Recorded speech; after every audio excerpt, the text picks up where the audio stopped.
vamos celebrar, vale? Así que todos caladitos.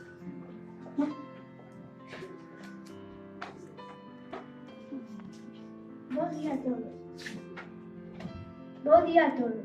Este ano no cole, como xa sabedes, comprometémonos máis ca nunca co noso planeta, porque cremos que os grandes resultados non se acaban con grandes intencións, senón con pequenas accións. Así pois, coas nosas pequenas accións, día a día, seguiremos loitando para salvar o globo. Por suposto, a biblioteca únese a este compromiso e que mellor forma para facelo que invitarnos a visitala e levar a casa os libros que vos gusten. Con este xeito, tío. Vivimos a velocidade extrema e queremos que todo suceda xa. Ler un libro permítenos crear, centrarnos, ter un momento íntimo para nós mesmos. Cada lectura que fagamos formará parte de nós para o resto das nosas vidas. Permitiránnos ser mellores persoas con na biblioteca. Pero sabedes unha cousa? Sabiades que o cambio climático está a cambiar tamén os nosos contos? Pois sí, o noso planeta xa non é o que era. Está moi contaminado, hai moitos excesos naturais, incendios, inundacións.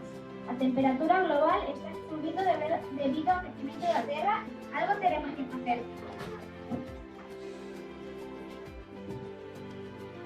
Ben por de hoxe, o cambio climático que estamos a padecer ata as fadas madriñas van a ter as súas dificultades.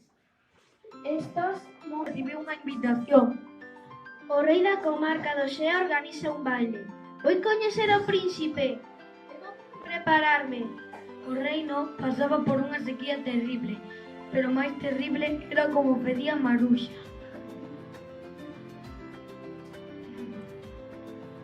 Oxalá o príncipe estea resfriado.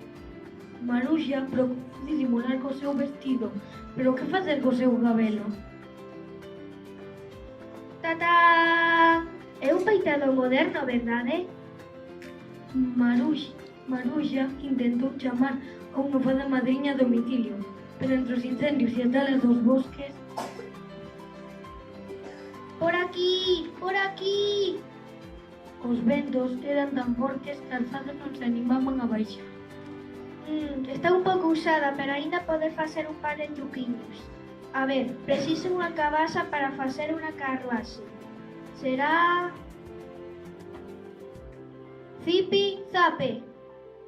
Pero pola sequía as verduras estaban secas e murchas. Semella unha hamburguesa con rodas. A verdade, pero é algo. Agora, os cabalos. Como xuntaba moito lixo, Maruxa pronto atopou unhas ratas. Escolleu as menos asquerosas e converteunas en cabalos. Por fin, a aspirante a princesa saiu cara ao baile, semellaba Leda. Non se preocupen, por lo menos coa agua crecerá a erva para que podaides comer. O meu peitado! De seguido, a chuvia converteuse nunha tormenta terrible e o camiño comenzouse a alagar. Non! Os cabalos voaron do fracos que estaban e a auga non deixaba de caer. Inda por riba a fermosa montaña do Xeo, onde vivía o príncipe, derretíase, empeorando a situación. Non! Eu quería ser princesa. Por que pasa todo isto? Maruxa xa non sabía o que facer. Choraba desconsolada, pero certo é que non había moito que facer. Por favor, isto está mal. O príncipe tiña que salvala. Foi calcinado por un rayo, non cho dixen. Seguro que isto é todo por unha bruxa que fixo todo isto para que Maruxa non sexa princesa. Tes razón. Ou un monstro horrible. O monstro deste conto chamase quecemento global e causa sequías e inundacións ata que é imposible vivir. E sabes que? Está no noso mundo tamén. É cada vez máis poderoso. Non, é horrible. Eu quero que o príncipe case con Maruxa, que haxa colliños e flores. Non podemos loitar contra o quecemento global, istes? Bueno, para que o monstro se afaste no mundo de Maruxa e no noso, debemos facer algúns cambios. Nós somos héroes, entón temos que facerlle a vida imposible a este monstro. Que facemos? Temos que usar o vento e o sol para obter enerxía. Iso é genial. Temos que producir menos para lixo que serva de algo. Tamén coidar a auga e non usar tanto coche, pois contamina moito, o mesmo que o fume tóxico de moitas fábricas. A min a bici encántame, que máis? Hai que buscar novos comportamentos e exigir leis novas que coiden o noso planeta e os seus habitantes.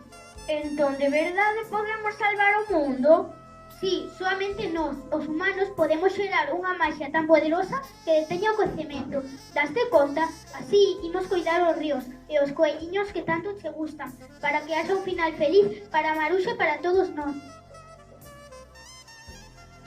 Ves, isto é o final que eu quero. Eu tamén. Lémolo outra vez.